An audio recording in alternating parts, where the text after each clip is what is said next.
ஆடிய ஆட்டம் என்ன, பேசிய வார்த்தை என்ன, தேடிய செல்வம் என்ன, பிறந்ததோர் குற்றம் என்ன, கூடுவிட்டு ஆவி போனான் கூடவே வருவதென்ன,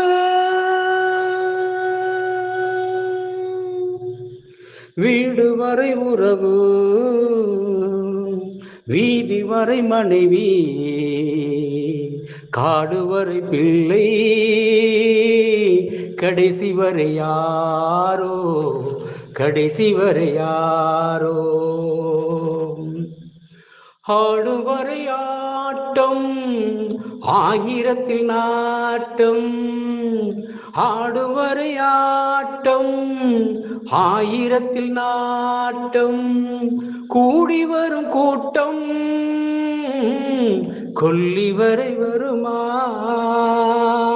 வீடு வரை உறவு, வீதி வரை மனைவி, காடு வரை பிள்ளை, கடைசி வரை யாரோ, கடைசி வரை யாரோ.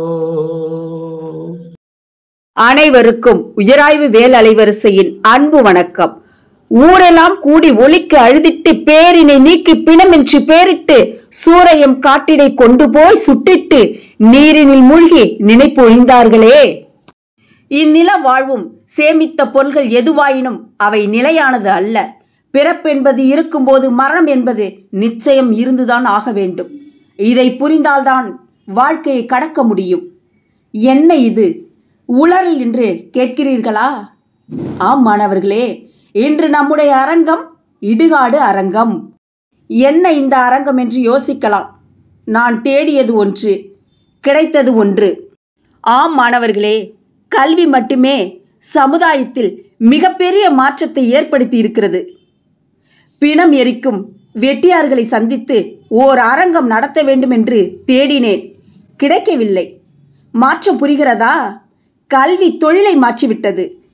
இப்போது அதற்கென்று வெட்டியார்கள் இல்லை, அப்பா பிள்ளை அதோடு மறைந்திருக்கிறது. பேரர்கள் எல்லாம் கல்வியால் ஒளி வீசிக் கொண்டிருக்கின்றனர். இது மிகப்பெரிய மாற்றம் இல்லையா?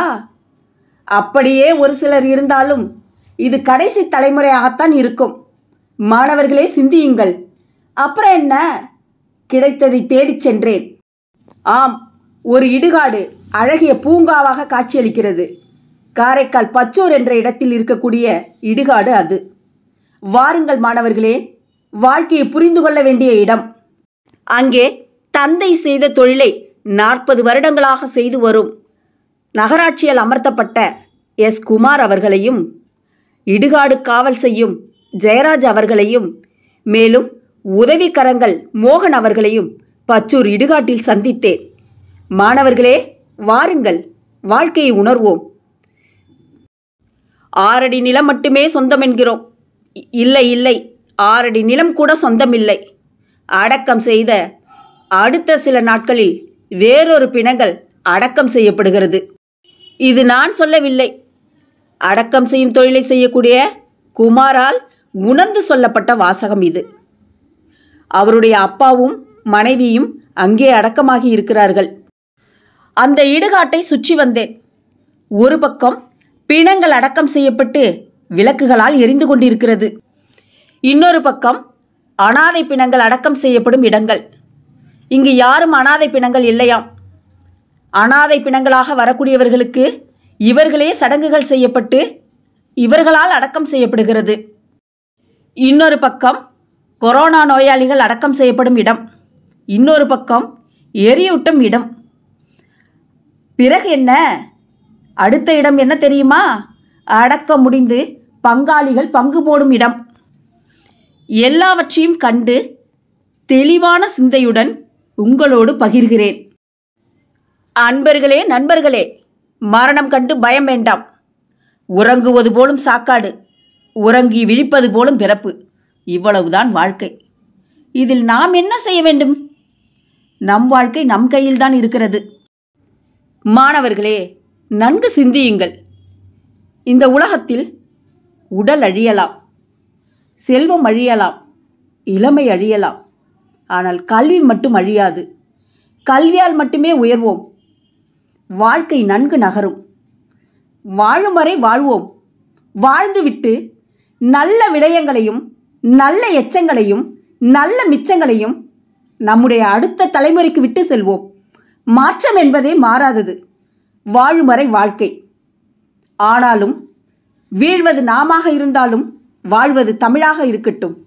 வாருங்கள் மாணவர்களே, நாம் அனைவரும் தமிழால் இணைவோம்.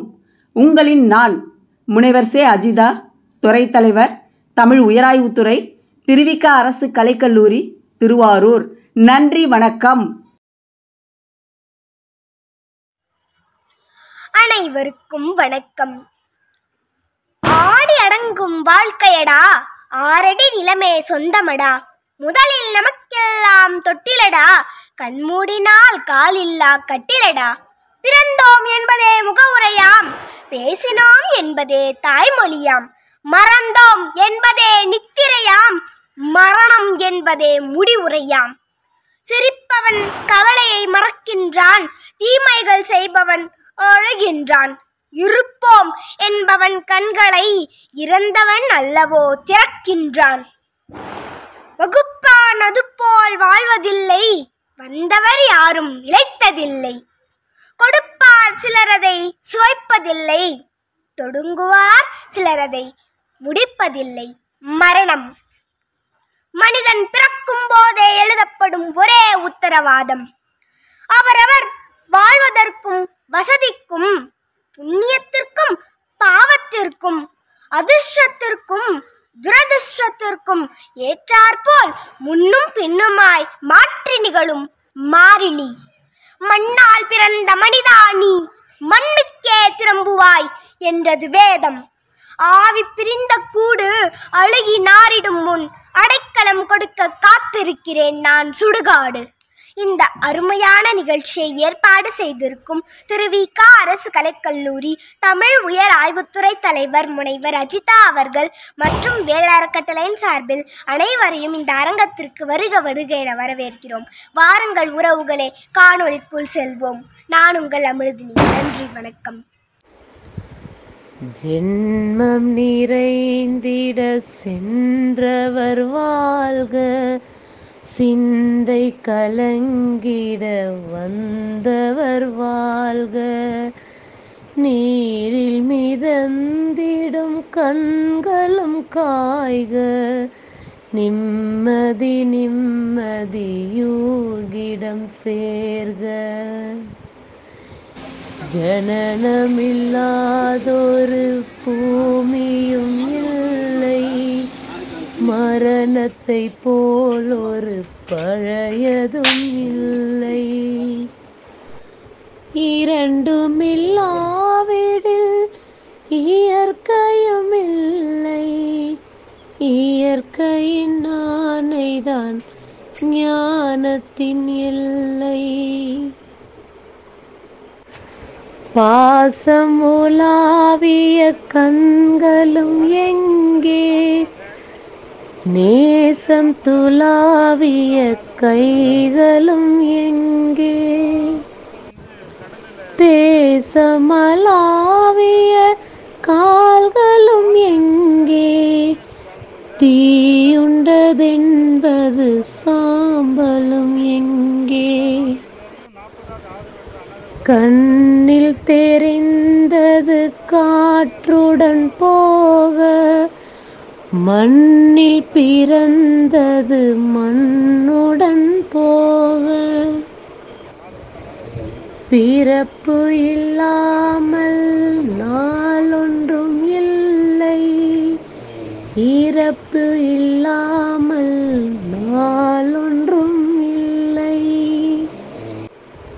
நேசத்தினால் ஒரு நினைவுகள் இல்லை, மறதியை போல் ஒரு மாமருந்தில்லை. கடல் தொடும் ஆறுகள் கலங்குவதில்லை, கரை தொடும் தாரகை அழுவதும் இல்லை. ஜென்மம் நிறைந்திட சென்றவர் வாழ்க, சிந்தை கலங்கிட வந்தவர் வாழ்க, நீரில் மிதந்திடும் கண்களும் காய்க. ஐயா வணக்கம். நான் உயராய்வு வேல் அலைவரிசையிலேருந்து வந்திருக்கேன். எங்கள் மாணவர்களுக்கான நிகழ்ச்சி இது. நம் மாணவர்கள் வந்து என்னன்னு கேட்டிங்கன்னா, அவங்க ஒரு பக்கம் வாழ்ந்துட்டு இருக்காங்க, அவங்க வேற ஒரு உலகத்தில் தான் இருக்காங்க. மகிழ்ச்சி, சந்தோஷம் இதை தான் பார்த்துட்டு இருப்பாங்க. ஆனால் இது வந்து எல்லாருமே வந்து என்னன்னு கேட்டிங்கன்னா, வரும்போதே நாங்கள் பார்த்தோம் என்ன எழுதியிருக்குன்னா, இன்று நான், நாளை நீன்னு இருக்குது. இதெல்லாம் காட்டி அவங்கள துயரப்படுத்தணும், துன்பப்படுத்தணுங்கிறது நோக்கம் கிடையாது. நம்மளை சார்ந்த இது மாதிரி நிகழ்வுகள்லாம் இருக்குது, இதெல்லாம் பார்க்கணும் அப்படிங்கிற ஒரு காரணத்துக்காக தான் இந்த நிகழ்ச்சி. அந்த வகையில் வரும்பொழுது எல்லாமே இதை வந்து ஒரு நம்ம காரைக்கால் பக்கத்தில் பச்சூருங்கிற சுடுகாட்டிலேருந்து தான், நம்ம இடுகாட்டிலேருந்து தான் பேசிகிட்டு இருக்கோம். உங்களை அறிமுகப்படுத்திங்க. உங்கள் பேர், நீங்கள் எத்தனை வருஷமாக இந்த வேலை பார்க்குறீங்க? என் பேர் ஜெயராஜ், சைண்டர் ஒர்க்கரு, முனிசிபாலிட்டியில் ஒர்க் பண்ணிட்டுருக்கேன். 3 வருஷம் ஆச்சு. நான் இங்கே நீங்கள் என்ன வேலை செய்கிறீங்க? இங்கே வந்து வாட்ச்மேனு இதெல்லாம் சுத்தம் பண்ணி க்ளீன் பண்ணி கொடுக்குறது, செடிகளுக்கு தண்ணி ஊற்றுறது வேலை என் வேலை. இவங்க வந்து நகராட்சியினுடைய ஊழியர். அவர் இங்கே இந்த நகராட்சியினுடைய கவர்மெண்ட் இருக்கக்கூடிய ஒரு வாட்ச்மேனாக இருக்கிறாங்க. இங்கே இருக்கிற பச்சை பசேன்னு இருக்கிறதுக்கு காரணம் எல்லா செடியும் பராமரிக்கிறது. ஒரு வாட்ச்மேன் வேலை மட்டும் இல்லாமல் இது ஒரு பூங்காவாகவும், ஒரு வீட்டில், சொந்த வீட்டில் எப்படி ஒரு பூங்காவை தயார் பண்ணுவாங்களோ அந்த நிலைமையில இந்த பூங்கா வந்து ஒரு கோயில் மாதிரி இருக்கிறதுக்கு காரணமே மாமா ஜெயராஜ் இவங்க பேர். இவங்க தான் இது வந்து ஒரு கோயில் மாதிரி பராமரித்து வராங்க. இவர் வந்து பார்த்தீங்கன்னா குமார், கிட்டத்தட்ட ஒரு 20 வருஷமா, 40 வருஷமா இந்த அடக்கம் பண்ற நிகழ்வுல பங்கெடுத்து நிர்வாகத்தது காரைக்கால் நகராட்சி மூலயமா தீர்மானம் பண்ணி இந்த வேலையை ஒரு 40 வருஷமா செய்யறாங்க. ஒரு தலைமுறையா இந்த சாவுகளை எடுத்து நல்லடக்கம் செய்யறது, இந்த பால் தெளி பண்றது, எரியூட்டுற நிகழ்வுலாம் வந்து இதை செய்யறாங்க. இதை மட்டும் இல்லாம சிறப்பா வந்து இவர் வந்து காரைக்கால்ல கொரோனாவில் இறந்த கிட்டத்தட்ட ஒரு 280க்கு மேல கொரோனா பாடியை வந்து தான் உயிரை துச்சம் என்ன நினைச்சு ஒரு குழுவா இருந்து இவங்க வந்து அந்த கொரோனா படி அடக்கம் பண்ண ஒரு மிகப்பெரிய ஒரு சமூக சேவகர். உங்களை அறிமுகப்படுத்தினீங்க. அனைவருக்கும் வணக்கம். நான் தான் காரைக்கால் உதவும் கரங்கள் மோகன். நான் வந்து பார்த்தீங்கன்னா காரைக்காலில் ஆதரவற்று அனாதையாக இறந்து கிடக்கின்ற அனாதை உடலை என்னோட சொந்த செலவில் அடக்கம் பண்ணிட்டு வரேன். இது ஒரு 40 ஆதரவற்ற அனாதை உடலை அடக்கம் பண்ணியிருக்கிறேன். ஆமாம், முதல்ல வந்து என்ன சொன்னாங்கன்னா, பச்சூர் இடுகாடு வந்து நாங்கள் இடுகாட்டுக்கு போகணும்னு முடிவு பண்ணப்போ எங்கே போகலாம், எந்த ஊருன்னு சொல்லும் பொழுது எல்லா ஊரையுமே நான் வந்து ஃபோன் பண்ணி கேட்டுட்டு இருக்கும்போது என்ன சொன்னாங்கன்னா, அந்த இடுகாட்டில் அந்த செய்யக்கூடிய காரியமும் செய்யக்கூடிய வேலைகள் செய்யக்கூடிய ஆட்கள் வந்து இப்போ வந்து யாருமே கிடையாது, அரிதாக போயிடுச்சு, ஒரு சிலர் தான் அதை பண்ணிட்டு இருக்காங்க அப்படின்னு சொல்லும்போது, யாரெல்லாம் பண்ணிட்டு இருக்காங்க கேட்கும்போது கிடைக்கவே இல்லை, யாருமே கிடைக்கல. நான் வந்து இந்த ஊரில் இருந்துட்டு வெளியூர்லாம் தேடிட்டு இருந்தேன். அதுக்கப்புறம் தான் சொன்னாங்க, காலையில் தான் சொன்னேன், என்னுடைய மாணவர் வந்து மோகன் சொல்லிட்டு ஆசிரியராக இருக்கிற அவர் தான் சொன்னார், இருக்கிற சுடுகாட்டிலேயே நீங்கள் போய் பார்த்தீங்கன்னா அழகான சுடுகாடுங்கிறது நம்ம பச்சூரில் உள்ளது தான். அதை வந்து எப்படின்னா பூங்கா மாதிரி வச்சுருக்காங்க. எனக்கு ஒரே ஆச்சரியம், ஒரு சுடுகாடு வந்து பூங்கா மாதிரி இருக்குதா, நிச்சயமாக அங்கே தான் போகணும், போயிட்டு எப்படி இருக்குன்னு சொல்லிட்டு பார்ப்போம், அங்கே அடக்கம் செய்கிறது மற்றதெல்லாம் வந்து என்னென்ன நடந்துட்டு இருக்குது, எப்படி இருக்குதுங்கிறத பார்ப்போங்கிறதுக்காக தான் வந்தோம். அவர் சொன்ன மாதிரியே தான் இருந்தது. இருக்கும்போது சரி பார்த்துட்டு பேசிட்டு போகலாங்கிறதா ஒரு ஆலோசனையாக தான் சொன்னாங்க சார். மேடம் வர்றாங்க, பார்த்து செய்யணும். நீங்க எத்தனை மணில இருந்துங்க? நான் இங்கே வந்து நைட்டு காலையில் 7 மணிலேருந்து சாயந்தரம் 6 மணிக்கு. 6 மணிக்கு பிறகு 6 மணிக்கு பிறகு அடக்கம் வந்துச்சுன்னா எனக்கு ஆர்டர் இன்ஃபார்ம் கொடுத்துருவாங்க. அதுக்கப்புறம் நான் இங்கே. இப்போ ஐயா பேர் என்ன சொன்னீங்க? குமார். ஐயா பேர் என்ன சொன்னீங்க? குமார். நீங்க வந்து 40 வருஷமா அந்த வேலை பார்த்துட்டு இருக்கேன்னு சொன்னீங்க. நீங்க வந்து உங்களுக்கு வந்து இங்க வந்து அறிவிப்பு கொடுப்பாங்களா, அது மாதிரி இன்னைக்கு இந்த மாதிரி சடங்கு இருக்குது, இறப்பு சடங்கு இருக்குன்னு சொல்லுவாங்க. சொல்லிட்டா நீங்க வருவீங்க. நீங்க என்ன மாதிரி நிகழ்வுகளை இங்க பண்ணுவீங்க? இப்போ வீட்டில் நாங்கள் அவசரம் பண்ணி கொண்டு வந்து தகனம் பண்ணி கொடுக்குற வரைக்கும் ஒரு பாட்டுறப்ப சொன்னாங்கல்ல, வரைக்கும் எல்லா வேலையும் நாங்கள் செஞ்சு தான் கொடுப்போம். எல்லா வேலையும் செஞ்சு கொடுப்பீங்க. கர்மாய் அகிரத்தி கர்மாய் நைட்டில் கல்லும் பாடுற வரைக்கும் அந்த வேலையை நாங்கள் தான் செஞ்சோம். இந்த வேலையை செஞ்சு கொடுப்பீங்க. 10 வயசுலாம் தொழில் பண்ணிட்டு இருக்காங்க. ஒரு 10 வயசுக்கு நாங்கள் வந்தாலும் தொழில் 10 வருஷத்துக்கு ட்ரெயின் ஓடிக்க பாருங்க. அப்பயே அங்கே வந்தாரு. இங்க ட்ரெயின்லாம் போயிட்டு இருந்தப்பயே வந்துட்டீங்க. இதுக்கு முன்னாடி வந்து உங்க குடும்பத்துல வந்து வேற யாராவது இந்த வேலை எங்கள் அப்பாரு பார்த்தாப்புல, எங்கள் அப்பா இருக்காப்புல, அவங்க பார்த்தாங்க. ஓ, அப்போ வந்து குடும்பத்துல நீங்க வழி வழியா அதை பாத்துட்டு வரீங்க. நான் ஒண்டி தான் பார்க்கறேன். அப்பா பாத்தீங்க, அதுக்கப்புறம் பாத்துருக்கீங்க. உங்க பிள்ளைங்க எல்லாம் என்ன செய்யறாங்க? படிச்சிட்டு இருக்காங்க. அதுதான் உங்களோட இது முடிஞ்சிருச்சு. நீங்க பாத்துட்டீங்க. அப்பா பார்த்தாங்க, அதுக்கப்புறம் நீங்க பாத்துட்டு இருக்கீங்க. சரி, இப்போ வந்து இதுல வந்து உங்களுக்கு வந்து வருமானம் என்ன கிடைக்குது? வருமானம் நன்றாக வருமானம் சொல்ல முடியாதுமா. வரும் 500 ரூபா வரும், 1000 ரூபா வரும், 2000 வரும். நிரந்தரம் கிடையாது. நிரந்தரம் எதுவும் கிடையாது. ஒரு மிஸ் பண்ணி கொடுக்க முடியாங்க. ஒரு அடக்கம் வாங்கினா 3000 ரூபா 4000 ரூபா தான். இன்னும் இல்லைன்னா 2000 அப்படி தான் வரும். அவங்க கொடுக்கறத அவங்க வாங்குறது. அன்னைக்கு சம்பளம் தான் உங்களுக்கு கிடைக்கும். அன்னைக்கு உள்ள சம்பளம் ஒரே மாதிரி. எரி செலவுனா இப்போ ஒரு 4000 கிட்ட வரும். எல்லாமே வந்து வாங்கும், ஒரு 4000 கிட்ட வரும். இவங்க சேர்த்து 4000 மேல ஒரு 1000 ரூபா கூலியா தான் கொடுப்பாங்க. ஒரு 1000 ரூபா கிடைக்கும். இப்போ புதைச்சாங்கன்னா அந்த கூலி புதைக்கிறதுக்கான குழி வெட்டுறதுக்கான ஒரு சம்பளம் தான் கிடைக்கும். வேற ஒன்றும் பெருசா அதிகமாக சம்பளம். ஒரே விதமான வருமானம் தான் இருக்குமா? ஏற்ற இறக்கம் இருக்குமா? ஒவ்வொருத்தருக்கும் ஒவ்வொரு மாதிரி. ஆமா ஏற்றா இருக்குமா. இதுல பாதி பேருக்கு வந்து கொஞ்சம் வசதியா இருக்கிறவங்க எதை பார்த்து கொஞ்சம் கொடுப்பாங்க. இல்லாதப்பட்டவங்க இல்லாதவங்க அது மட்டும் இல்லாம இந்த கொரோனா படி இது அனாதை பணத்துக்கு வந்து நம்ம கொஞ்சம் கம்மியா தான் கொடுப்போம். வெளியில கொடுக்கறதோட அதுவுமே ஒரு கர்சனையா தான் அதை பண்ணி கொடுக்குறாரு. வெளியில எல்லாம் பாத்தீங்கன்னா ஒரு குழிக்கு 1500 ரூபா வாங்குவாங்க மற்ற சுடுகாடுலாம். இப்போ வந்து இவர் கம்மியா தான் வாங்குவார். இவர் ஒரே ஆளு தான். இல்ல, இவங்க ஒரு குழுவா இருக்கிறாங்க. 3 பேர் ஆள் வேலை இருக்கிறாங்க. கையில வச்சு வெளியில இருக்காங்க. ஏன்னா சில நேரத்துல இவரால முடியாம போகுது. இருக்கிறாங்க. நீங்க என்ன ஊருங்க ஐயா? எனக்கு இதை புது பஸ் ஸ்டாண்ட் தெரியுது. நானு அந்த ஏரியா தானே. நானு புது பஸ் ஸ்டாண்டுல தானே எங்க வீடுலாம் இருக்குது. ஆமா ஆமா, நான் காரைக்கால் தான் வேலை பார்க்கறதா திருவாரூர். இப்போ வந்து இங்க கொரோனா பேஷண்ட் சொல்லிருந்தீங்கல்ல, ஒரு கிட்டத்தட்ட கரெக்டா சொல்ல முடியுதா என்னன்னு தெரியாது, கிட்டத்தட்ட எத்தனை கொரோனா பேஷண்ட் வந்து 280 இருக்கு டோட்டலா. இப்போ கொரோனா இப்போ இடைப்பட்ட காலத்துல என்ன பண்றாங்கன்னா வந்து வீட்லயே சடங்கு சம்பிரதாயம் எல்லாம் செஞ்சுதான் அடக்கம் பண்ணாங்க. ஆனா ஆரம்பத்துல அப்படி கிடையாது. அப்படியே கொண்டு வந்து அடக்கம் பண்ணுவாங்க. அப்ப அது எப்படி இருந்துச்சு உங்களுக்கு அந்த அனுபவம்? அது நாங்க வந்து யார்தான் போட்டு போட்டு நாங்க வந்து நாமுக பண்ணாங்க. நாமுகோட வந்து பாத்தீங்கன்னா அந்த எரியூற்ற நிகழ்வு, அந்த பாடியை தொட்டு எரியூற்ற நிகழ்வு எல்லாம் எல்லாம் சேர்த்து நகராட்சியில இருந்து சரியான வழிகாட்டுதலோட தான் பண்ணாங்க. தனிப்பட்ட முறையில் பண்ணல, அது அரசாங்கம் என்ன உத்தரவிட்டுச்சோ அதன்படி தான் நடந்தாங்க எல்லாரும். இல்ல, நேற்று கூட ஒரு இதுல யூடியூப்லயோ இதுலயோ ஒரு பேப்பர்லயோ அதை படிக்கும் போது நான் பார்த்தேன், பிணங்கள் வந்து எரியும் பொழுது என்ன ஆகுன்னு கேட்டா, நல்ல பிணங்களா இருந்தா உடனடியா எரிஞ்சிடும். நோய்வாய்ப்பட்டு அது மருந்துலாம் நிறைய மருந்து மாத்திரம்லாம் நிறைய எடுத்துக்கிறவங்களாம் பாத்தீங்கன்னா ரொம்ப நேரம் எரிவாங்கன்னு சொல்றாங்க. ஆமா, இப்போ நீங்க வந்து ஒரு இதுவா வந்து என்னன்னு கேட்டீங்கன்னா, ஒரு பிணத்தை வச்சு எரிக்கிறீங்கன்னா எவ்வளவு நேரத்துல அது சாம்பல் ஆகும்? 7 மணி நேரம். 7 மணி நேரம் ஆகுமா? லாஸ்ட்ல வந்து நெஞ்சு தாங்க லாஸ்ட்ல பிடிக்கும். அங்கெல்லாம் எரிஞ்சிடும். லாஸ்ட் நெஞ்சு தான் வந்து 7 மணி நேரம். 7 மணி நேரம். இது விரவு தானங்க. கேஸ் கடை, கரண்ட் கடையில உங்களுக்கு விரவு ராட்டி வர வச்சு தான் இருக்கிறேன்.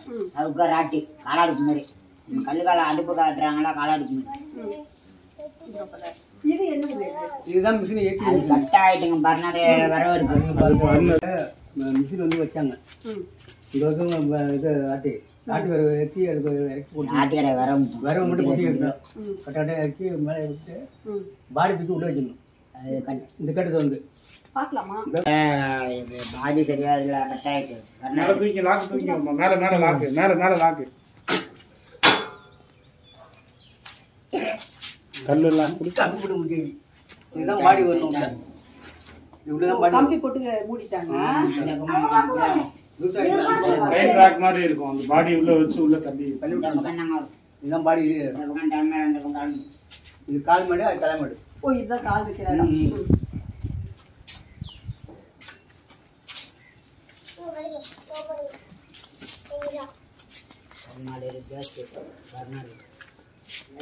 நம்ம கேஸ் மண்ணை பிட்டிஸில் ஊற்றி எரிக்க வேண்டிய கேஸ் அடுப்பு இருக்கலாம். இதுதான் தலை. தலை இதுதான் தலை. இந்த ஞாபகப்பா இதுதான் தலை.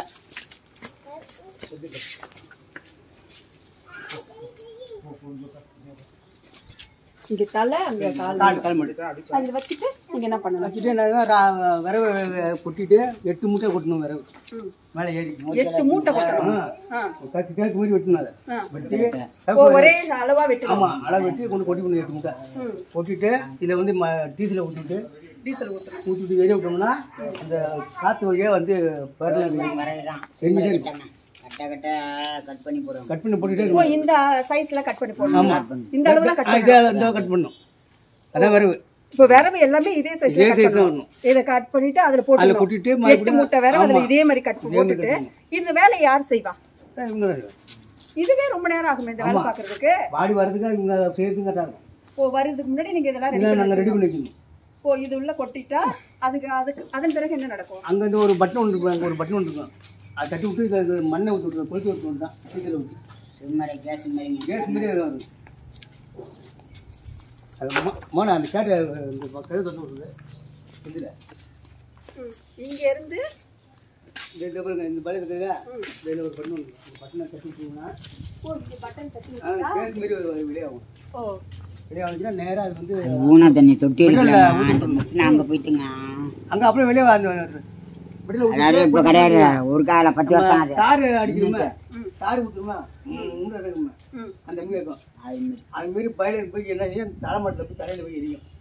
எரிய ஒரு 2 ஆள் நின்று பேட்டு போட்டு விடணும். பாருங்க அதோட பட்டுங்களா அது மாதிரி கட்டி சுத்தம் 2 பேரும் சைடு எலும்பு ஒரு கம்பு வைக்கணும். நாங்கள் எலும்பு தாசம் கொடுத்துறோமா இந்த மஞ்சள் அந்த ஊனை கொட்டை கூட சாம்பை கொட்டை கூட நம்ம எப்படியோ இதை வச்சு கண்டு வச்சு அடிக்கணும். சாம்பை கடை எரியும் போது நல்ல சத்தம்லாம் கேட்குமா? அந்த சவுண்டு கண்டுட்டே இருக்கும். ஒரு மாதிரியா ஓ, எரியும் போது அது சத்தம் கேட்கும். சரி, இப்போ மெஷின்ல எரியும் போது அந்த சத்தம் கேட்கும்னு சொல்றீங்களா? இப்போ வச்சு கீழே வச்சு எரிக்கும் போது ஒண்ணுமே சத்தமே இருக்காது. இல்ல நிமிந்து எல்லாம் சொல்லுவாங்கல்ல, நிமிந்தெல்லாம் உட்காரன்னு சொல்லுவாங்களா? அப்பங்க நான் வருஷத்துக்கு முன்னாடியே குழந்தை பணங்கிற நரம்பு சப்தியா எந்திரிச்சு உட்காரும் அடி எந்திரிச்சு உட்காரும் ஒரு பெரிய கம்பு வச்சு ஒரு அடி ராட்டி வச்சுட்டுமா வச்சு 1 மணி நேரம் பாத்தீங்கன்னா அப்படியே பாடி பசுமா போயிட்டே இருக்கும். 5 தான் உட்காந்து எல்லாரும் உட்காந்து வருமா ஒரு 1.5 மணி நேரம் 2 மணி நேரம் ஆகுதுன்னா காலையில் இப்படி பார்த்தீங்கன்னா தப்புன்னு உட்காந்து நீங்க எரிச்சிட்டு அதோட போயிடுவீங்க. சாம்பல் எடுக்கிறது காலைல தான். 3ஆம் நாள் வந்து வருவாங்க. ஓ, அவங்க வாங்கிட்டு பால் தெளிக்கிறதுக்கு வருவாங்களே, 3ஆம் நாள் பால் தெளிக்க வருவாங்க. அப்போ வந்து இப்ப பால் அது வந்து அடக்கம் பண்ற பிணங்கள்லாம் வந்து அங்க பால் தெளி பண்ணிடுவாங்க. இப்ப எரிக்கிறதுக்கெல்லாம் மறுநாள் இங்க வந்துதான் பால் தெளிப்பாங்க. இந்த இடத்துல பால் தெளிப்பாங்க. சரி, இப்போ இந்த இடத்துல தெளிக்கிறாங்க. நீங்க வந்து இங்க வச்சு எரிக்கும் போது அது சரி. மெஷின்ல வச்சு எரிக்கும் போது எங்க வந்து பால் தெளிப்பாங்க? உடனே சாம்பலை கொடுத்துறாங்களே. எலும்பு வந்து எலும்பு எரியாது. எலும்பாதான் இருக்குமா? ஓ, இந்த உடம்பு தான் எரியும். உடம்பு மட்டும் தான் எரியும். உங்களுக்கு வந்து எலும்புக்கு வந்து வேலை எரிக்கிறது வேலை கிடையாது. அப்புறம் அப்படியே வந்து வச்சு கண்ணி வச்சு எடுக்க வேண்டாம். எலும்பெல்லாம் எடுப்பீங்க? எடுத்து பால் இருக்கணும். எவ்வளவு எலும்பு எடுப்பீங்க? இதயம், இந்த முட்டி, இந்த கால் முட்டி, ஒரு அளவுக்கு எலும்பு எடுப்பீங்க. இதே தான் முன்னாடி இருப்பாங்க. எடுத்து இலையில வச்சு பால் தெளிச்சு அந்த எலும்பை வச்சுதான் பால் தெளிப்பாங்க. திராகம் சந்தனம் எல்லாம் வச்சு அதை தெளிச்சு விட்டு இலையில வச்சு பால் லாஸ்ட்ல பால் தெளிச்சு விட்டுருவாங்க. எல்லாம் விட்டு தெளிச்சு விட்டு லாஸ்ட் தான் பால் தெளிச்சு தெளிச்ச பிறகு தான் அந்த எலும்பை எடுத்து ஒரு இதில் பச்சை பானை புடவன்னு இருக்கும். அதில் வச்சு வெளியில் அவசியம் பண்ணி விட்டு திருவாரூர் என்னென்ன கொண்டு விடுவாங்க. காசி ராமேஸ்வரம் போயிட்டு அதை காய்ச்சி விட்டு வந்துடுவாங்க. நம்ம அப்படி போயிட்டு பார்க்கலாம். வாங்க வாங்க. இது என்ன இடங்க? இதுதான் உள்ள போப்பா.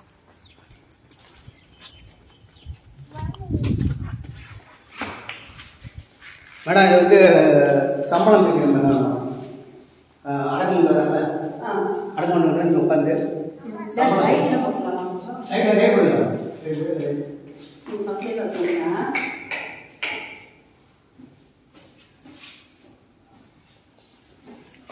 இது என்ன இடம்? இது வந்து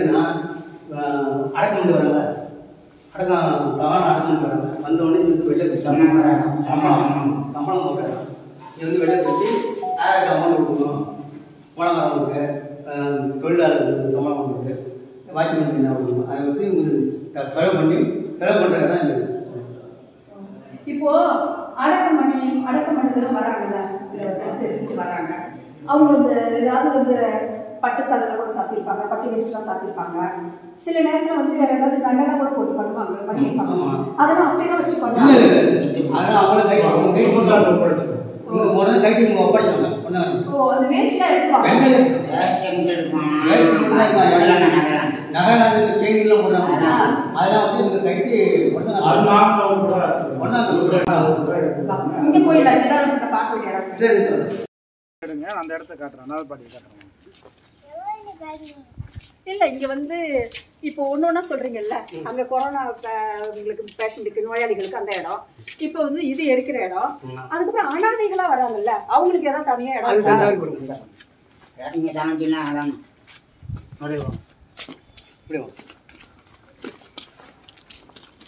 இந்த வெள்ளை வச்சு கிடக்குங்களா, துணி ஒன்று துணி ஒன்று எடுங்க வெளில. வாங்க வாங்க வாங்க வாங்க.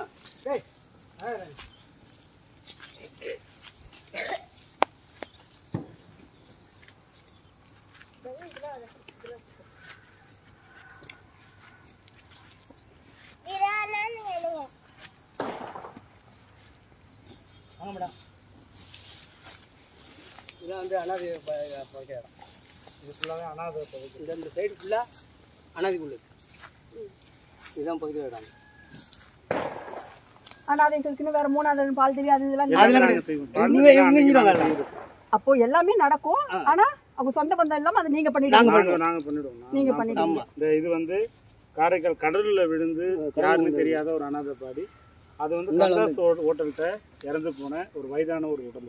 வாழ்க்கைங்கிறது என்னன்னு பாருங்க, ஒண்ணுமே இல்லை. இன்னை வரலையும் அவங்க எல்லாம் யாரும் தேடல, யாரும் வரல, போல ஒண்ணுமே இல்லை. நீங்க நிக்கிறீங்களா, அங்க 2 இருக்கு, அங்க 2 இருக்கு. இப்போ நான் வந்துமே ஒரு 40 ஆதரவு அண்ணாதோட நம்ம சொந்த செலவில் அடக்க முடியும். இதுவரையும் என்னோட லைஃபுக்கு. இப்போ நீங்க அதை வந்து தோன்றீங்கல்ல, குழி வெட்டுறீங்கல்ல, குழி வெட்டும் போது ஏற்கனவே இறந்தவங்களோட அந்த எலும்பு மட்டும்தான் இருக்காது. 6 அடி தான் சொந்தம்னு சொல்லுவாங்க. அந்த 6 அடி மண்ணு கூட யாருக்கும் துணிலாம் இருக்குங்களா, அதுதான் கேட்குறேன். துணி இருக்குங்களா, துணி சீனை மடிக்காது, அதை உருவிட்டு தான் எடுக்கணும். ஓ, துணி மக்காது சீனை, அதை உருவிட்டு எடுத்துட்டு தான் பாடி.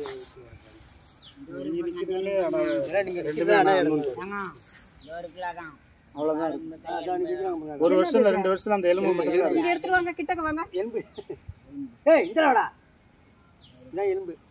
அதிகபட்சம் 1 வருஷத்துல இப்படி போயிடும். இது மட்டும் தான் இருக்கும். இதான் கையோட எலும்பா இது. இந்த முட்டிட்டு இதுதான் வருது. வாழ்க்கை தான் வாழ்க்கை.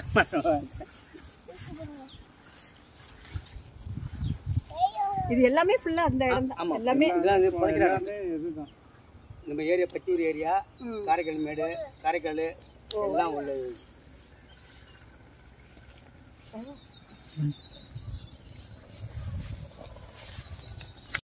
அவங்க மோடிக்கு வந்து விளக்கு. இது எவ்வளவு நாள் இதை ஏத்துவாங்க? அது வந்து அவங்க இல்ல நான் எதுக்காக கேக்குறேன்னா, இப்போ இந்த இடத்துல வேற எதுவும் அடக்கம் பண்ண மாட்டீங்களா? அடக்கம் பண்ணுவாங்க.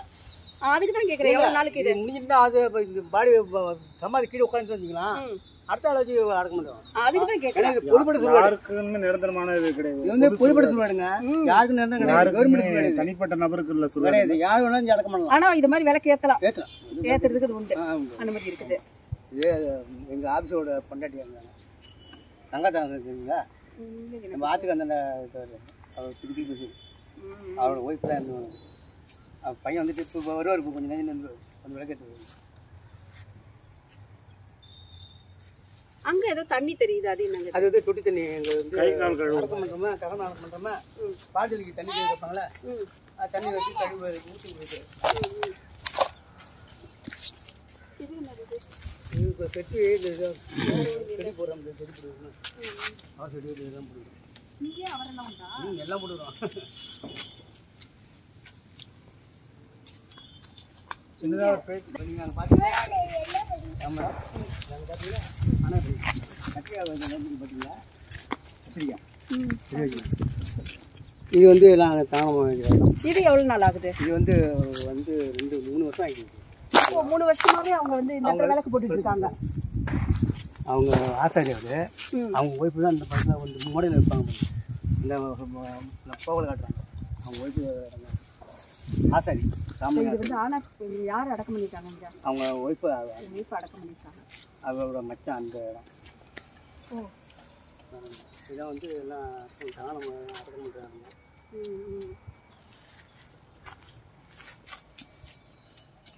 இன்னைக்கு செவ்வாய் வந்து எல்லாருமே விளக்கு எடுத்துருவோம். இன்னைக்கு எல்லாம் விளக்கு வெள்ளி செவ்வாய் வந்து எல்லாரும் பார்க்கலாம். இந்த விளக்கு எடுத்துட்டு பூலாம் சுத்தம் பண்ணிட்டு இந்த ஆசாரியா அவருடைய மனைவிக்காக அப்படியே ஒரு ரவுண்டு விட்டுருவாங்க. ஏன்னா அந்த அவர் தான் இந்த லைட்லாம் போட்டுருக்கிறது. யாரு? இந்த மூடைக்காரர் இருக்காங்க மூடை அந்த லைட்டு போட்டுருக்கிறது. இந்த மாதிரி அடக்கம் பண்ணவங்க எல்லாரும் நல்லதமாக வந்து போயிட்டு 4 கிழமையில் செவ்வாய்க்கிழமை இந்த வேலையினால இந்த இடம் இன்னும் அழகாக இருக்கும்.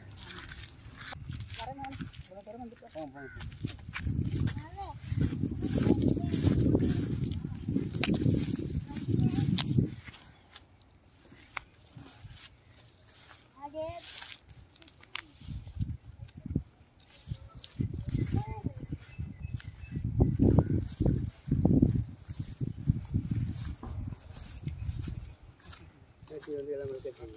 இது தீபாவளி இல்லை முளகு தண்ணி காலையில் வந்து போட்டு போனாங்க. ஓகே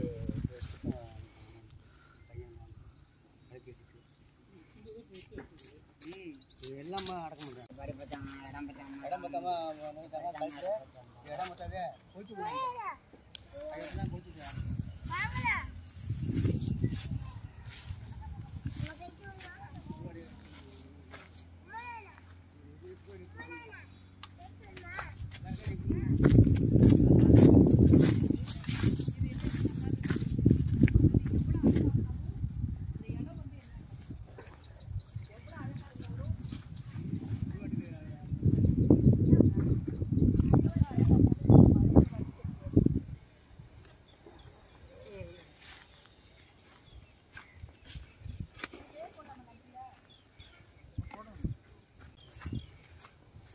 போச்சு.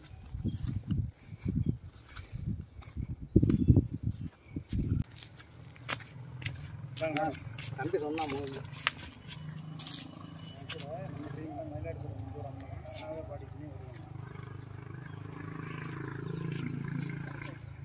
இருக்கு, நான் அனுப்புறேன். நான் அனுப்புறேன் வாட்ஸ்அப். இது பாருங்க தூக்குறாங்களா ஒரு அம்மா, அவங்க மாயத்துலேருந்து வருவாங்க. நாங்கள் யார்ட்டையும் நன்கூட வாங்கி பண்ணுறது கிடையாது, முழுக்க முழுக்க ஓன் பண்ணி பாருங்கள். செய்கிற செய்முறை பாருங்கள் எப்படி இருக்குங்க. சொந்தக்காரங்கலேருந்து எப்படி அடக்கம் பண்ணாங்களோ அந்த மரியாதை கடை செய்யணும். ஐயா, இந்த நிகழ்ச்சியில் வந்து முதல்ல பேட்டி காண வந்ததே உங்களை தான், சரிங்களா? அந்த வகையில் உங்களுடைய வேலைகள்லாம் நீங்கள் சொன்னீங்க, என்னென்ன பண்ணுவீங்கன்னு சொன்னீங்க. இன்னும் கொஞ்சம் விவரமாக சொன்னீங்கன்னா நல்லாயிருக்கும். உங்களோட வேலை வந்து இப்போ காலையில் நீங்கள் அதாவது என்னன்னு கேட்டிங்க, என்னைக்கு வந்து அந்த பிணங்கள் வருதோ அன்னைக்கு தான் நீங்கள் வருவீங்க. அன்னைக்கு எவ்வளோ நேரம் இங்கே இருந்து இந்த வேலையெல்லாம் பார்ப்பீங்க? ஃபுல்லாக இருக்கும், ஒரு 7 மணி நேரம் 8 மணி நேரம் இல்லை. ஒரு நிகழ்ச்சி இப்போ நீங்கள் பார்க்கும்போது இப்போ நம்மளுக்கே எனக்கே உள்ளே நுழையும் போது மனசு கஷ்டமாக இருந்துச்சு. அப்புறம் கொஞ்சம் கொஞ்சம் பார்த்துட்டு வரும்போது எல்லாம் சரி கொஞ்சம் மாறி போயிடுச்சு. இப்போ நீங்கள் பார்க்கும்போது உங்களுக்கு அந்த மன உணர்வுலாம் எப்படி இருக்கும்? ஒரு 10 வயசுக்கு வந்தாலுங்க அந்த மனவெல்லாம் நான் 10 வயசுலேருந்து வந்தால் இல்லையே நமக்கு அதெல்லாம் மன உணர்வுலாம் ஜாஸ்தியாக வரும். நான் உங்களுக்கு விருப்பம் இல்லாமல் பட்ட சொத்து கிடையாது, இது கிடையாது, இதுமாதிரி பழக்கம் கிடையாதுன்னா உங்களுக்கு நம்ம அந்த ஆத்மா வேலை செய்கிறோமா, இதுமாதிரி இல்லாமல் வேலை இது செய்ய முடியாது. நாங்கள் இதுமாதிரி இல்லாமல் அந்த தொழில் பண்ணிட்டுருக்கோம். 10 வயசுல அந்த பையன் வயசுல நாங்கள் வந்தோம் அந்த தொழிலுக்கு.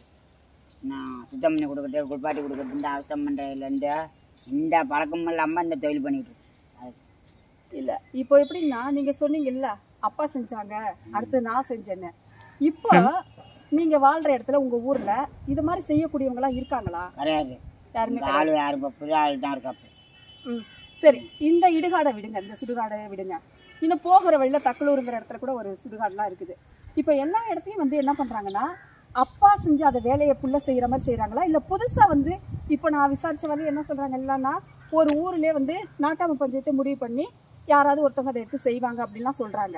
அது வந்து எந்த அளவுக்கு உண்மை, நாம இன்னும் நேரடியாக என்னன்னு பார்க்கல, தெரியல. அந்த ஏரியாவில் செஞ்சுட்டு இருக்காங்க. நீங்கள் சொன்னீங்க தப்பலூர் அலியர்மங்கல் சுடுகாடு, அதெல்லாம் நாங்கள் பண்ணிட்டு இருக்கோம். மட்டன் டாட்டோலாம் இதை சேர்த்து நாங்கள் ஒரு 7 சுடுகாடு பார்க்கணும். அதோடைய இப்போ 7 சுடுகாடு நீங்கள் பார்க்குறீங்க. இவங்க பார்வை தான் இருக்கு. ஓ, இப்போ எல்லாரும் சொல்லுவாங்கல்ல, நான் ஒரு கதையில் கூட படிச்சிருக்கேன். ஒருத்தர் ரொம்ப வருத்தப்படுவார். என்ன வருத்தம்? இப்போ நம்ம என்ன சொல்லுவோம், எல்லாரும் போயிட்டு கோயிலுக்கு போகிறேன், சாமிகிட்ட வேண்டுறேன் அப்படிலாம் சொல்லுவாங்க. என்னன்னு கேட்டால், உலகத்தில் யாருக்கும் எந்த கஷ்டமும் வரக்கூடாது, எல்லாரும் நிம்மதியாக இருக்கணும், எல்லாரோட உயிரும் காக்கப்படணும்னு. ஆனால் எல்லாரும் சொல்லுவாங்க, நான் ஒரு கதையில் படிக்கிற போது என்ன சொல்லியிருப்பாங்கன்னா, இதே மாதிரி உள்ள ஒருத்தர் சொல்லுவார், ஐயோ தன்னுடைய மனைவி கிட்ட சொல்லுவார், ஐயோ என்ன இது வந்து ஒரு இது பிணங்கள் கூட நான் வரலையே, வந்தாதானே நமக்கு குழப்பு, வரவே இல்லையேன்னு வருத்தப்படுவார். நான் கேட்குறேன்னு தப்பாக நினைக்க வேணாம். அப்படி உங்களுக்கு ஒரு மனநிலை இருந்திருக்கா? கிடையாது. அது நீங்கள் சொல்கிற இருந்துச்சு. இந்த ஆளோ பாட்டாங்க பாருங்க, அம்பாசகம்னுங்க, அவங்க இதை நம்பி இருக்கலாம். நாங்கள் அப்படி சொல்ல, நாங்கள் கர்மாவை பார்க்குறோம், குளிப்பாட்டு எல்லாம் அவசரம் பண்ணுறோம்ல, துணி தொழிலை நாங்கள் பண்ணிக்கிட்டு இருக்கோம்ல, இந்த மனம் நமக்கு கிடையாது. சரி, இப்போது நீங்கள் நினைக்கல இந்த மனநிலை எனக்கு இல்லைன்னு சொல்கிறீங்க, இதெல்லாம் பார்க்குறேன். இப்போ இறப்புன்னு ஒன்று இருந்தால் தானே நீங்கள் அதுக்கப்புறம் கர்மா அதெல்லாம் பார்க்க முடியும். நான் சொல்றது உங்களுக்கு மட்டும் நாங்கள் தொழில் பண்ணுறோம்லப்பா, நாங்கள் வேற வேலை போடுறோம். அதாவது என்னன்னு கேட்டிங்கன்னா, முழு நேரமாக நீங்கள் இதை வச்சில்ல, முழு நேரமாக கிடையாது. உங்களுக்கு வேற தொழில் இருக்குது, நீங்கள் வந்து என்னன்னு கேட்டால் பகுதி நேரமாக இதை பார்த்துட்டு இருக்கிறதுனால உங்களுக்கு அந்த மனநிலை இல்லை. இல்லை. ஆமாம். இப்போது சில நேரத்தில் வந்து எத்தனை வந்து பிணங்கள் வந்தாலும் உங்களுக்கு எந்த, அதாவது இயல்பாக நீங்கள் என்ன பண்ணிடுவீங்க, எல்லாம் செஞ்சுருவீங்க போகிறீங்க. சில நேரத்தில் நம்ம சொந்தக்காரவங்க நம்ம வீடுகள்லேருந்து வரக்கூடிய விஷயம், அதாவது பிணங்கள்லாம் நீங்கள் எரிச்சிருக்கீங்களா, அடக்கம் பண்ணியிருக்கீங்களா? நம்ம தெருவில் உள்ளவங்க, நம்ம வீடுகளில் நம்ம உறவுக்காரவங்க, நம்மளோட நண்பர்கள். எங்கள் குடும்பத்தில் 7 பேர் அட்டம் பண்ணியிருக்காங்க. உங்கள் குடும்பத்தில் 7 பேர் அட்டம், 7 பேரை நீங்களே புதைச்சிருக்கீங்க. ஏன்னா இன்னொருத்தவங்களை புதைக்கும் போது அப்போ ஏற்படுற மனநிலை வேற. நம்ம குடும்பத்தில் உள்ளவங்களே நம்ம புதைக்கும் போது அந்த நினைச்சு பாருங்க, பார்த்துருக்காங்க. அப்போ அவங்க மனநிலை எப்படி இருக்கும்? அப்போ மாறும்,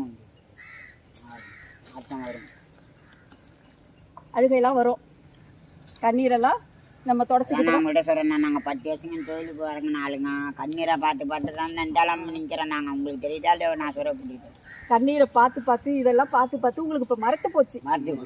அதனால வந்து இதுதான் வாழ்க்கை, புரியுதுங்களா?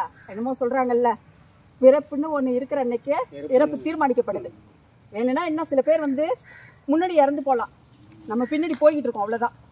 இதான் வாழ்க்கை. இதை வந்து புரிஞ்சுக்கிட்டா நமக்குள்ள நிறைய விஷயங்கள் வந்து நம்ம ஒருத்தர் அடிச்சுக்கிறது, ஒருத்தர் வெட்டிக்கிறது, குத்துறது, போகிறது வருது, இவங்க தான் நமக்கு அப்புறம் தான் புரியும். இருக்கிறவங்க எல்லாருமே என்ன பண்ணணும் தெரியுமா, ஒரு நாளாவது இதெல்லாம் வந்து பார்க்கணும். பார்த்துட்டாங்கன்னா வாழ்க்கையில் பல மாற்றம் வரும். பார்ப்போம், ஏதாவது மாற்றம் வருமாங்கிறத நம்ம பார்க்கலாம். இது என்ன இப்பதான் அடக்கம் பண்ண மாதிரி தெரியுது? ஒரு வாரம் இந்த ஊர் ஒரு வாரம் இந்த ஸ்கூல் இருக்குங்களா, ஸ்கூல் பார்க்கணும். இந்த நாள் தான் அடக்கம் பண்ணுங்களா? எடுத்துட்டு வர வந்து அந்த பாடைன்னு சொல்லுவாங்க, அதையும் இங்கே போட்டுருவாங்க. அதான் கிடக்குதா, அதையும் சுத்தம் பண்ணி மரத்தெல்லாம் அடிக்கிறாங்க. ஓ, மரத்தெல்லாம் சுத்தம் பண்ணிட்டு இவங்க இங்க பயன்படுத்திடுவாங்க. எடுத்துருவாங்க போகல, இவங்களுக்கு அவங்க உடனே தேவை செய்யறாங்களா, அவங்க படிக்கிறாங்க. ஓ, தேவை செய்யறதுல படிச்சுங்க. அந்த தொழிலுக்கு நான் 10 வயசுல வந்து இந்த ஆசை சொத்து இதெல்லாம் இந்த இது இல்லாமல் போட்டு இந்த கண்ணீரை பார்க்க நீங்கள் கட்டிக்கலன்ட்டா கண்ணீரை பார்க்க இதில் இறந்தாலும் 10 வயசுக்கு வந்து இந்த காரியம் செஞ்சு எந்த ஆசையுமே இல்லாமல் போதுமா உங்களுக்கு? உங்க குடும்பம் எங்க இருக்குது? மனைவி? என் மனைவி இருந்துட்டாப்ல. அது எத்தனை வருஷம் ஆகுது? அவங்க இருந்து 10 வருஷம். அவங்க எங்க அடக்கம் பண்ணீங்க? அவங்க இங்கதான் அடக்கம் பண்ணுது. யார் அடக்கம் பண்ணுது? அதை அது எங்க ஆலோசிச்சு பண்ணுங்க. அது தெரியுது, பண்ண முடியாது. அம்மாவுங்க தான் அடக்கம் மனைவி இங்க தான் அடக்கம். மனைவி இறந்து எத்தனை வருஷம் சொன்னீங்க? 10 வருஷம். ஒரு பையன் இருக்காங்க. அதெல்லாம் கேட்கும்போது எனக்கு உங்களுக்கு என்ன வார்த்தைகள் சொல்றதுன்னே தெரியல. கஷ்டமான விஷயம்தான், எல்லாத்தையும் கடந்து வாழ்றது கடினமான ஒரு விஷயம்தான். இப்போ 10 வயசுல நாங்கள் அந்த தொழிலுக்கு வந்து இந்த கண்ணீரெல்லாம் பார்க்க, நீங்கள் சொன்னீங்களா கண்ணீர் எல்லாம், இதெல்லாம் பார்த்து எனக்கு விருப்பம் இல்லாமல் போயிட்டு, இந்த ஆசைங்கிறது எதுவுமே இல்லாமல் போயிட்டுங்க. நான் சொல்கிறேன், உங்களுக்கு புரியுதா இல்லையா? சொத்து சேர்க்கணும், ஊழ் ஆசை வாங்கணும், கார் வாங்கணும், இது இல்லாமல் போயிட்டு. ஆனா இந்த விஷயம் வெளியில உள்ளவங்களுக்கு புரிய மாட்டேங்குது, அவங்களுக்கு நம்ம புரிய வைக்கணும். வெளியில உள்ளவங்களுக்கு புரிய வைக்கணும். அதை புரிய வைக்கிறதுக்காக தான் இந்த நிகழ்ச்சி. ஆடுற ஆட்டம்லாம் ரொம்ப பெரிய ஆட்டெல்லாம் நம்ம போடக்கூடாது. வாழ்க்கைங்கிறது ரொம்ப சுருக்கமானது. அதுக்குள்ள நல்ல விஷயங்களை செய்யுங்க, நல்ல பாதையை நோக்கி போகணுங்கிறதுக்காக மட்டுமே இந்த நிகழ்ச்சி. போன மாதிரி பாப்பமா இதெல்லாம் வச்சு வாழைமரம் வாழைமரம் இது வந்து இது பாரு வாழை மரம் இது பிடிக்கும் சொன்ன பிடிக்கும்.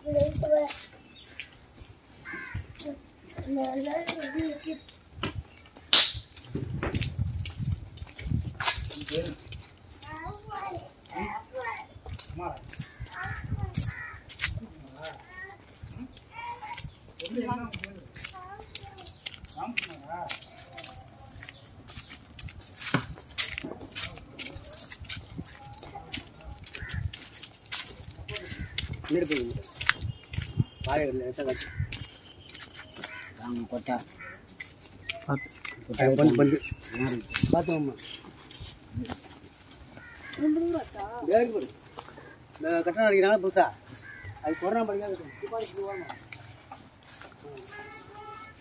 கொரோனா படிக்காக கட்டணம்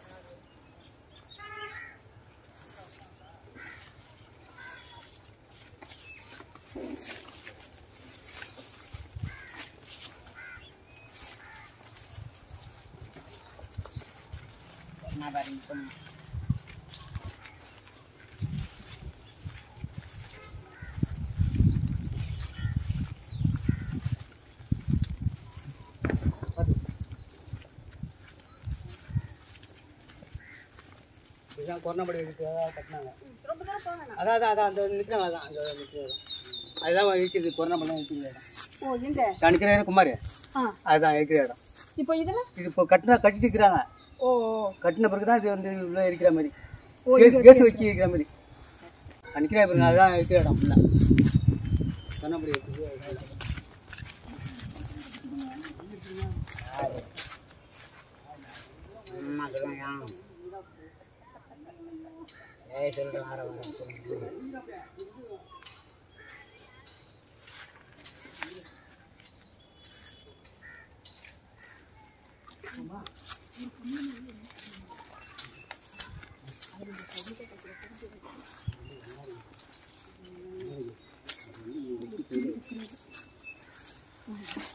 அவர் வயசு ரெண்டு பிள்ளைங்க எதுவும் எடுத்துனாக்கா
சார் வணக்கம். நீங்கள் உங்களை அறிமுகப்படுத்திங்க. அது மட்டும் இல்லாமல் நீங்கள் காரைக்கால் உதவுக்காரங்கள் அமைப்பில் இருக்கீங்க. நீங்கள் எவ்வளோ பேருக்கு உதவி செஞ்சுருப்பீங்க, எத்தனையோ பிணங்களை பார்த்துருப்பீங்க, எல்லாமே தெரியும். உங்களுடைய அனுபவங்களை எங்களுக்கு சுருக்கமாக கொஞ்சம் சொல்லுங்கள். இதில் அனுபவம்லாம் ஒன்றும் இல்லை. காரைக்காலில் பேர் சொல்லிட்டு கொஞ்சம் சொல்லுங்கள். அனைவருக்கும் வணக்கம். நான் தான் காரைக்கால் உதவுக்காரங்கள் மோகன் பேசுகிறேன். அனுபவங்கள்லாம் பெருசாக ஒன்றும் இல்லை எங்களுக்கு. அனாதைகளுக்கு அனாதையாக போகக்கூடாதுங்கிறதுனால எங்களோட முயற்சினால் ஆதரவற்ற அனாதையாக இருந்து கிடக்கின்றது மனிதர்களை எங்கள் சொந்த செலவை எடுத்து ஒரு குடும்பத்தில் இறந்து போனால் எப்படி அடக்கம் பண்ணுவாங்களோ அதை நாங்கள் ஒரு 4 பேராக இருந்து அந்த இறுதி சடங்கை நல்லபடியாக செய்கிறோம். அப்போ இங்கே வரவங்க யாருமே அனாதைகள் கிடையாது. வெளியே வரும்பொழுது சொல்லிட்டு வருவாங்க அனாதை பிணங்கள்னு. ஆனால் இங்கே வந்ததுக்கு அப்புறம் அனாதை பிணம் இல்லை. அப்போ இங்கே வந்த பிறகு எல்லாரும் சமமாயிடுறாங்க. எல்லாம் சமமாயிடுறாங்க. அவங்களுக்கு அவங்க உறவுக்காரங்க செய்கிற மாதிரி நீங்கள் இவங்களுக்கு உறவுக்காரங்க மாதிரி நாங்கள் செய்கிறோம். ரொம்ப சந்தோஷம். சந்தோஷம்னு சொல்லக்கூடாது. எனக்கு என்ன ஒன்று, நாம் வந்து பின்னாடி வரப்போகிற இடத்துக்கு முன்னாடியே வந்து பார்த்துருக்கோம், அவ்வளோதான். மனுஷங்களுக்குள்ளே வந்து எவ்வளோ வந்து ஒரு கொடுமையான சூழ்நிலைங்கிறத இங்கே வந்து பார்த்தா தான் தெரியும். வெளியில் இருந்துக்கிட்டு நம்ம எவ்வளோ விஷயங்களை பண்ணிக்கிட்டு இருக்கோம். அதெல்லாம் வந்து கொஞ்சம் கொஞ்சம் மாறணும். வாழ்க்கைங்கிறது எதுவுமே கிடையாது. நீங்கள் தான் சொன்னீங்க, ஐயா சொன்னாங்களா, இதான் சொன்னாங்க, 6 அடி நிலம் தான் சொந்தம்னு சொல்கிறாங்கல்ல, அந்த 6 அடி கூட இங்கே சொந்தம் இல்லை. இங்கே வந்து பார்த்தா தான் தெரியும். 6 அடிக்குள்ளே பல பேர் அங்கே உடனே அடக்கம் செய்யப்படுற இடமா இருக்குது. ரொம்ப நன்றிங்க. நன்றி. இந்த நிகழ்ச்சி உங்களுக்கு பிடிச்சிருந்துச்சுன்னா விரும்பவும், ரொம்ப பிடிச்சிருந்துச்சுன்னா பகிரவும், ரொம்ப பிடிச்சிருந்துச்சுன்னா கருத்து பெட்டியில் கருத்துக்களை போடவும். நன்றி, வணக்கம்.